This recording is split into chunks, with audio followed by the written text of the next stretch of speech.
Hi friends, my name is Al or Lilstarnerd, and welcome to today's episode of feet. Back in May, I did the 100 heads challenge and I really enjoyed the process, but it wasn't super challenging for me. If you know me, I do a lot of portraiture, I really enjoy drawing faces, so it just wasn't like a difficult challenge in terms of subject matter. And at the end of that 10 days, I said that I would love to do a similar challenge, but with something that I personally find more challenging. And do you know what I suck at drawing and I hate with every fiber of my being? Shoes and feet. So logically, I'm gonna draw 100 of them and hopefully get better. Obviously, this idea is a direct ripoff of Ahmed Al-Dory's 100 head challenge, so full credits to him. But I've never actually seen someone do specifically shoes or feet. So I had to make my own Pinterest boards for this challenge, which will be linked below, if for some reason you also want to torture yourself. If you saw that 100 heads video, this one is gonna be kind of different. In that one, I had a lot of like sub goals.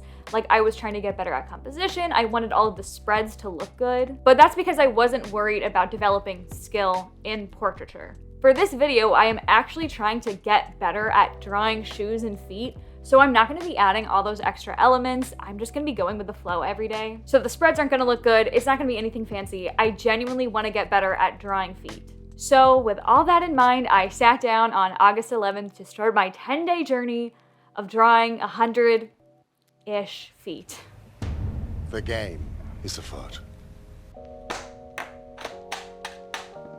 So as I said, my main goal for this challenge is to improve my ability to draw feet and shoes. This is something that has always been difficult for me, even if I've drawn them well in the past. Like sometimes I might be able to do it with a reference photo, but they're still difficult for me, like mentally.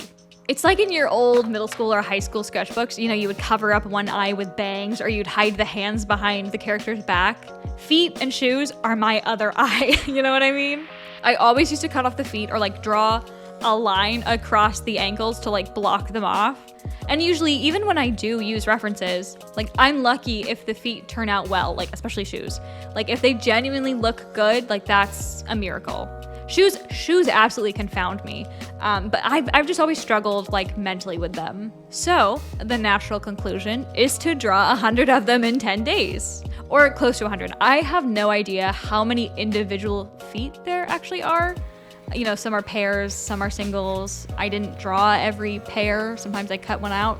So I have no idea how many there are. And of course, the boards will be linked down below in case anyone wants to use them. Not sure if anyone else is interested in drawing 100 feet, but if you are, they're there. Yeah, 100 feet doesn't quite have the same ring as 100 heads. So I won't be offended if no one wants to do it. I barely wanted to do it, you know? Which, speaking of the boards, oh my God, collecting the reference photos, harrowing. Like honestly, some of the pictures I had to look at, like clearly some of those photos were taken for nefarious purposes. Even some of the ones that made it onto the board are a little too sensual for my mental health, for my well-being, but I didn't have much choice. I was very limited in options. They were all a little weird.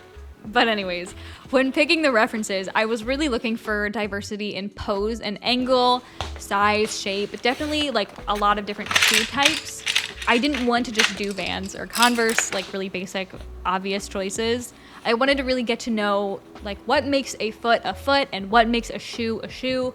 What will a foot look like in different types of shoes? The main goal here was to jumpstart my mental Rolodex to start building that like 3D mind model so I can start figuring out a foot from my head rather than relying on a reference. Not to say that after this I will magically never need a reference again, but to have some idea of what a foot looks like, to be able to doodle it in a quick sketch without it ruining the sketch, like that's what I'm looking for. Just a basic understanding and to easily represent it in a believable way, you know? So we've got lots of different weird angles and positions, lots of different shoe types. Not every shoe type, it's like not covering everything. I originally was going to do 2 separate challenges, 100 feet and 100 shoes, but I realized that there were not enough non-sexual feet pictures to make a full 100 picture board. So I ended up combining the two, which kind of cut my shoe search a little short. Like I was midway looking for shoes when I decided to combine them, so I didn't like finish looking for shoes. I don't know. Like if I had kept going, I would have added like clogs, Crocs, you know, other things that are like boots. But I can always go back and try again, do 50 more shoes, you know? When I started out, I struggled. I wasn't really in the headspace to be doing a challenge like that. I knew that I had planned on having the video out at the end of August, but I didn't really process that meant that I would have to do the challenge during August. So I kind of sprung it on myself, and I hadn't really planned for it. And I wasn't in the mood to do it. But I also knew that I was never going to be in the mood to learn how to draw feet. I've been waiting for years. So, you know, why not just do it now? Do it anyways. But because I accidentally sprung it on myself, I went into it without a full plan. Like I didn't know what materials I was going to use, if there would be any extra elements, like using a different material every day, how I was going to set up the spreads. Ultimately, I decided, you know, this is about improvement of skill. So nothing besides that really needs to be planned. I decided in terms of like medium and spreads, you know, I'll just decide, like I'll go with what I feel for that day. And that ended up working out really well. It didn't make for the prettiest of spreads, but I think it was better in the long run. It made it a lot easier for me to deal with the fact that I was drawing feet. The final flip through doesn't have quite the impact that the 100 heads did, but again, like that wasn't my goal for completing this challenge, so that's okay. It's okay that they're kind of ugly. They're still there. I still did it, and that was the point. So let's talk about the process of actually going through the days and drawing the feet. I can certainly tell, but I think you can too. In the footage from day one, especially with the shoes, I was really hesitant. I had pretty much no confidence about this.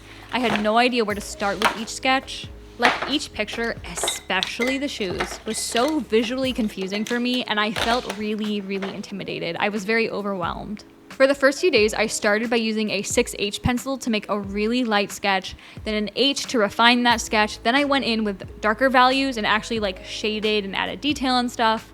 And it was fine. You know, it worked better for the feet. I found that the shoes were too complicated for me to add all the shading and stuff. Like immediately with the shoes, I was very overwhelmed and I had to really start simplifying and worrying more about basic shapes rather than making them super detailed and rendered. I think a lot of the frustration and confusion came from the laces. Like they had so many confusing lines that are really hard to keep track of. Like it's so many lines in one tiny space, and it's just confusing. But even shoes without laces were very difficult. But on day one, I literally left a pair of boots like fully unfinished. Like I think I did one quick sketch layer because I found them so difficult to do, which I did not plan on not finishing any of the shoes. So it was surprising and like freeing to give myself the permission to just give up on some of them. After thinking about it, like I finished the day and I was like feeling guilty about the fact that I had not finished the shoes. I was thinking and I was like, you know, this is about building the skill. And on day one, I don't have that skill, and this unfinished pair of shoes is just a reflection of that. Like it's all part of that journey, and these spreads tell the journey. The spreads aren't aesthetic sketchbook spreads, you know? So the only purpose of me going back to finish it would be to make a nicer spread, which wasn't the point. Whereas leaving it unfinished lets the spread tell an honest story about this challenge. I feel like that was gibberish. I hope that made sense. My point is, like, I didn't need to finish the shoes because it was just day one and I was bad. And the unfinished shoes proves the fact that I was bad, you know? Bad relatively, like in a sense. I didn't feel good about it. I also thought about, in Ahmed Al-Dory's 100 Heads introductory video, he talks about how on the first day, you really don't have to go that hard. Like, it's okay if they're bad. Don't spend a long time trying to perfect the faces, because by the end, you'll be comparing heads 1 through 10 to 91 through 100. So save that energy for those last heads. Like, it's okay to try less on the first heads and try your best on the last heads, because that's going to make for a more impactful, like, comparison, which the point isn't the comparison, but, like, in that term of, like, you don't have to kill yourself on the first day, you know? And remembering that advice definitely gave me a lot of comfort in my decision to let that control go with this challenge. You know, not every drawing I'm gonna do is going to be great or even good. Some of them will be bad, but that's all part of getting better. And also just to, like, let that little bit of, like, perfectionism go, in the sense that, like, it's not about the spreads, it's not about getting everyone perfect, it's just about the overall improvement. And it was nice to give myself the freedom to, like, hey, if it's bad, you can just ditch it, you can just give up, that's okay. I don't usually do that, especially for challenges like this, so that was nice. So throughout the challenge, there are some feet here and there where you can see I like just stop halfway through, or I only do one of the feet and like leave the other, like a basic sketch, or I kind of stop rendering. That definitely progresses, like that happens. By day 3, I had pretty much given up the idea of rendering the feet with shading stumps or anything. I did some really basic shading, like without blending, just scribbling in some stuff, but I was basically coming to the realization that rendering wasn't helping me. First of all, it was adding a lot of time to the process. Like I shaved off a good half hour to an hour by not properly rendering. But it was just complicating things and getting down to really nitty-gritty anatomy, like the really complicated ankle joint and the tendons underneath the skin and the veins that stick out. And while all of that would be nice to know, that's like running before I can walk, right? And that's stuff that I feel like is more, it's icing on the cake. That's fancy stuff to add on, but isn't necessary to communicate what you're looking at. Like in sketching or doodling or doing something stylized, I need to be able to accurately represent a foot, but I won't necessarily need to represent all the individual bones and veins, you know? So I started really simplifying, and that really came into play on day 4 when I used pens instead of pencil.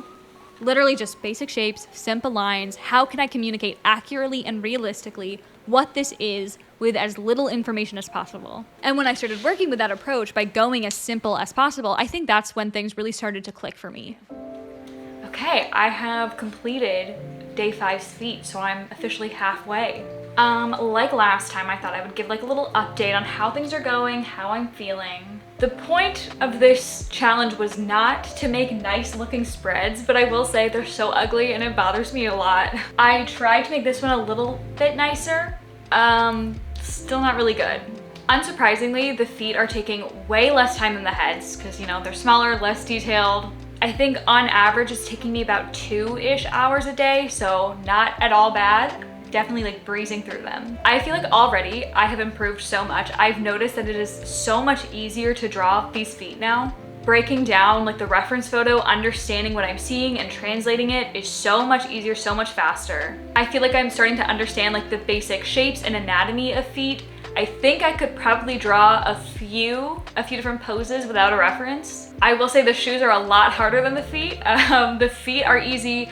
The shoes are still really hard. I'm definitely able to understand the reference photos a lot easier now. With shoes, there's just so much like visual information in such a tiny amount of space, and it was really hard for me to see it, break it down, like understand what I was seeing, and then put that on paper. And even though I'm still not quite getting like the proportions and getting it right on paper, I am able to like see it and know what I'm doing now. The only other thing that I've noticed is they're not fun. Obviously, I had fun doing the heads because I like drawing heads. I like portraiture, I like faces, so I had fun. I hate drawing feet. I hate drawing feet, but I also just hate feet in general. I don't like feet. So I'm not having a bad time, but like this isn't fun. But I think it's like worth it. I'm actually improving skills, so I don't need to have fun, whereas before I wasn't super trying to improve skills, so having fun was like the point kind of. Yeah, I think it's worth it. I think it's already paying off. I don't think I'm gonna have a hump to get over because again, it's just going so quickly. So yeah, I don't think I'm gonna dread having to do this for 5 more days. I think it'll be fine. So yeah, that's my mid-challenge check-in. I'll see you tomorrow for day 6.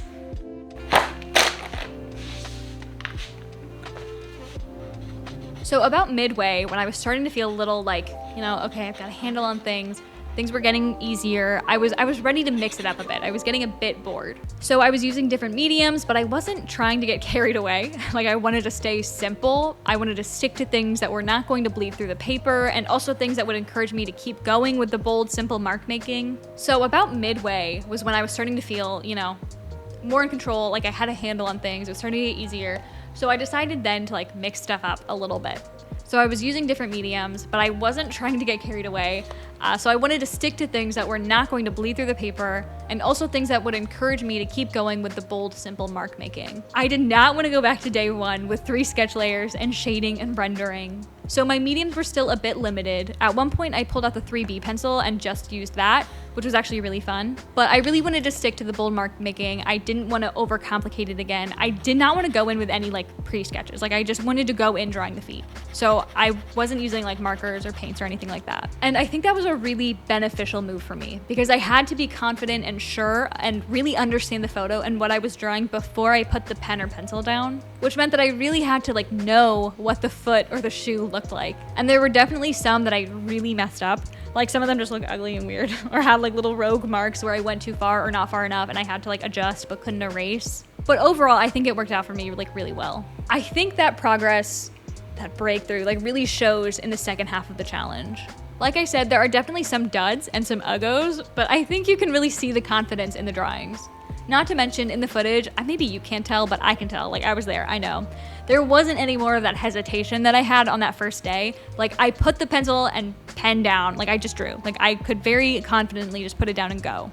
I felt like I really quickly started to understand what feet and shoes were, what they looked like. I started to understand the anatomy. I could predict where my line would need to go and what the shapes of things were going to be without looking back at my photo. I knew how to simplify and improvise the lines and shapes on shoes to make them look believable when I didn't know how to make it perfectly accurate, like with the laces or patterns on the sides of shoes. And I was starting to understand what the final product was supposed to look like, which meant that I could make some of my own decisions in getting to that final product. I also was starting to understand the 3D shapes of everything. There are definitely still some angles that I don't think I'd be able to confidently draw without a reference. Like head-on angles are still very, very confusing.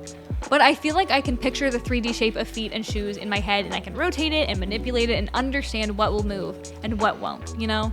And I think understanding what you're drawing is always going to, one, it's gonna make it easier to draw, and two, it's gonna make it look more believable at the end. Even if you're really good at realism and copying a reference, I think that knowing what you're looking at is always majorly beneficial.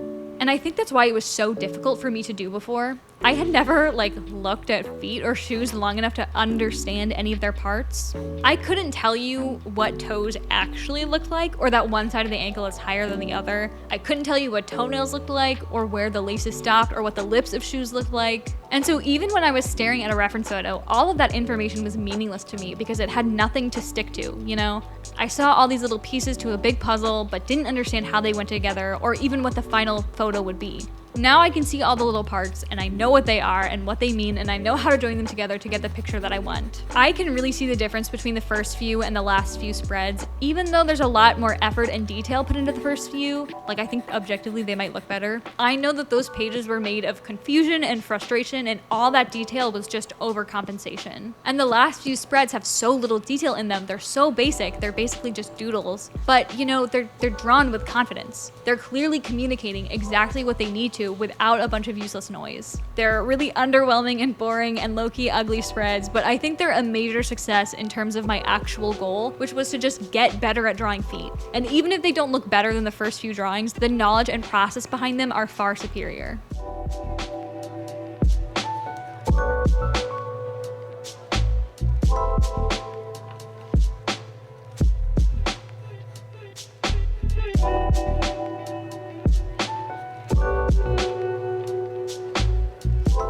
So after 10 days of staring at toes and laces, I had 100-ish drawings of feet. And maybe they're not as beautiful or exciting as the heads, but this is a major accomplishment for me. I'm really proud of the growth and learning I've done. I've finally tackled an art fear of mine that I've had for a really, really long time. And I'm excited to continue this practice and put my knowledge to the test and see how this pays off in the long run. But no matter what, even if I can't magically draw feet from my head now, I'm not scared of drawing them anymore, and that's really cool.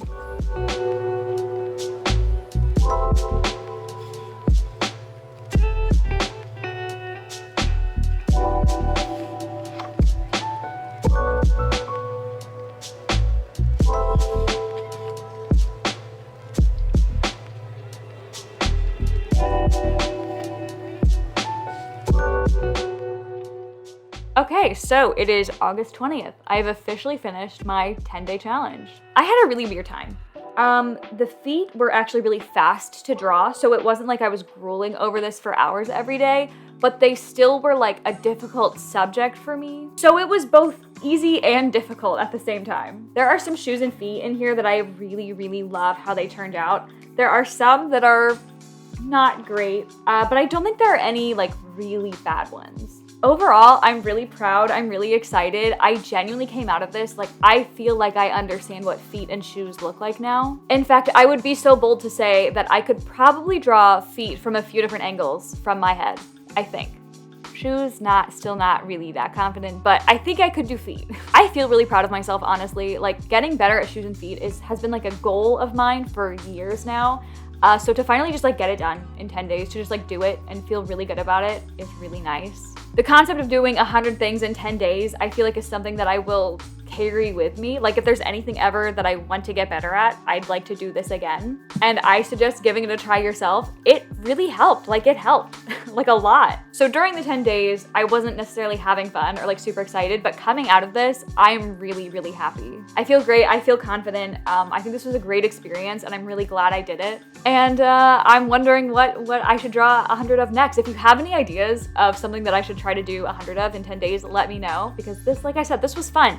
And it uses up a lot of my sketchbook, which is nice. Okay, that's all. I've got my 100 feet. I'm gonna take a break now. I've done a lot of drawing. I'm gonna take a break. You know the drill. Comment, like, subscribe if you enjoyed. I'm gonna go eat. So go wash your hands, do your laundry, and go do some art.